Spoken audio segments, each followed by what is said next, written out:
Building the Branham Tabernacle.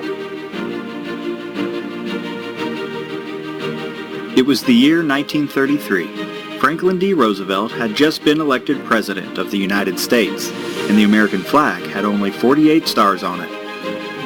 It was a much different time than we live in now. The country was struggling through the Great Depression, and times were tough. There were no such things as computers, iPads, cell phones, or internet. Even things like air conditioning and microwaves had not caught on yet. Brother Branham was only 24 years old, but he knew what he had to do. He had a calling in his life to be a minister of the gospel of Jesus Christ. Brother Branham's congregation was growing, and he realized that he would need a permanent building really soon.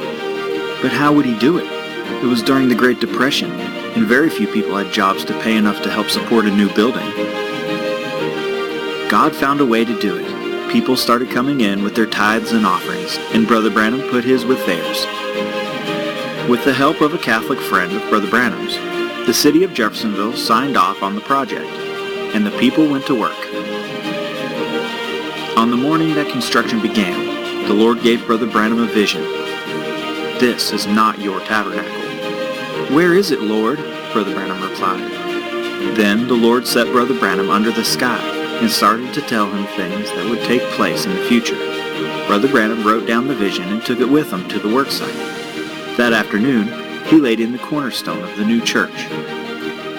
That same day, Brother Branham's granddad, along with many others, started to build the Branham Tabernacle. It wasn't long before they were wrapping up the finishing touches. It was a simple building, but a very important one. Thousands would receive their healing there. The dead would raise there. And most importantly, God's words would be spoken there. Today, we have hundreds of tapes that were preached at the Little Branham Tabernacle, located at the corner of 8th and Penn Street in Jeffersonville, Indiana.